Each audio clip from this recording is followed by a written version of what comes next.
જી આજે કૃષિ યુનિવર્સિટીની કોઈ એક પરીક્ષા હતી અને તેમાં વિદ્યાર્થી તરીકેના તમારા કોઈ આક્ષેપો હતા એવું અમને જાણવા મળ્યું છે, તો સમગ્ર હકીકત જણાવશો?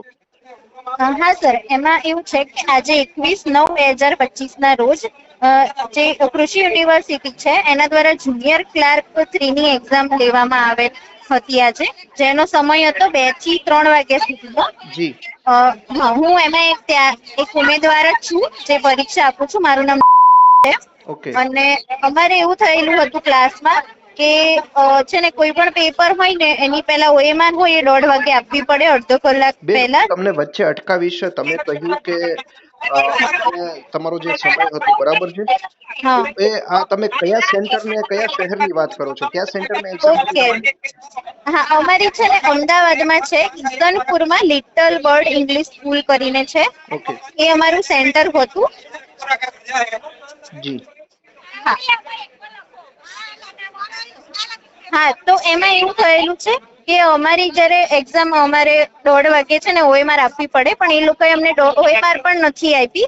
2 વાગ્યા હતા, 2 ને 5 હજી તો એ લોકો અમને ઓએમઆર આપે છે, જયારે 2 વાગ્યાની તો પરીક્ષાનો સમય થઈ ગયો હોય ત્યાં સુધીમાં તો અમને હજી ખાલી જસ્ટ 2 ને 5 સમથિંગ અમને ઓએમઆર આપી. પછી 2:15 થયા તો પણ એ લોકો પેપર નથી આપતા અમને. અને પછી ક્લાસમાં પેપર અમારા જે સર હતા ને એ બધા હાથમાં લઈને ફરતા હતા, ક્યારે અમારી સામે ખોયલું પણ નથી એમણે પેપર. ને એવી રીતના એમને પછી બહાના બતાવ્યા કે પેપર છે ને ઓછા છે, આગળથી ઓછા આવ્યા છે, એવી રીતના એમને કીધું. તો અમે પછી બધા જ ક્લાસમાંથી એવું નક્કી કર્યું કે પછી આ પેપર આપવાનો શું મતલબ છે, કે આવી રીતે અમને અન્યાય થયો. આગળ શું સેટિંગ થયું છે એક્ઝામમાં ઈ શું ખબર અમને એમ. એટલે પછી બધા જ બહાર નીકળી ગયા. અમારા બીજા બધા ક્લાસના હતા એ બધા લોકોને પણ પેપર નથી મળ્યું. પછી અડધાને કેવું છે, અડધાને પેપર મળી ગયું હતું પણ ઓએમઆર નથી મળી એવી. અને પછી સ્કૂલમાં અમે બધા નીકળી ગયા. બીજા અડધા ક્લાસના હતા ને 4-5 ક્લાસના, એ બધા એક્ઝામ આપતા હતા. તો અમે ત્યાં પણ વિરોધ કર્યો કે આવું ના ચાલે એમ. એટલે અમે પછી પોલીસને ફોન કર્યો કે આવી રીતના અમને અન્યાય થયો છે, અમારી સામે પેપર પણ ખોયલું નથી. તો હવે અમે કેવી રીતે એક્ઝામ આપીએ, આગળની શું હવે કાર્યવાહી થશે, એટલે અમે એની રજૂઆત કરી રહ્યા છીએ અત્યારે. ઓકે, તો તમને શું આશંકાઓ થઈ રહી છે? તમારા કેવા આક્ષેપો છે? અમારા આક્ષેપો એવા છે કે આમાં અમને એવું લાગે છે કે પહેલાથી જ કોઈક સેટિંગ થઈ ગયું હશે કૃષિ યુનિવર્સિટીમાંથી કે કોઈ અમારા સેન્ટરમાંથી. અમને એવું લાગી રહ્યું છે. એટલે અમારી રજૂઆત તો એવી જ છે કે આખી જ ભરતી કેન્સલ કરીને ફરીથી એક્ઝામ લેવામાં આવે.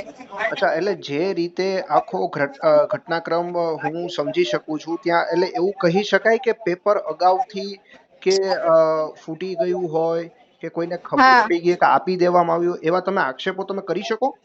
હા, એવા આક્ષેપો અમે કરી કે અમારી સામે તો ખોલ્યું પણ નથી પેપર. ક્યાં ખુલી ગયું, કોની સામે ખુલી ગયું અમને કઈ ખબર નથી. જયારે કેમેરામાં બતાવવું પડે તમારે કે ભાઈ અમે આ ખોલીએ છીએ પેપર. દરેક ક્લાસમાં 2 વિદ્યાર્થીઓની સાઈન લેવી પડે, પણ એ લોકો એવું કઈ જ કર્યું નથી. અને બધા જ ક્લાસમાં એવી રીતનું જ પ્રોસેસ થઈ છે. જે પ્રશ્નપત્રનું જે બંચ હોય એ પ્રથમથી જ ખુલેલું જ તમારી સામે આવ્યું છે હા, એવું તમે કહો? બંચ હતું જ નહીં. એમનેમ જ સીધા પેપર જ સર હાથમાં લઈને આવ્યા, બધા પેપર જ ખુલ્લા જ પેપર. ઓકે, તો તમારી શું માંગણી છે હવે?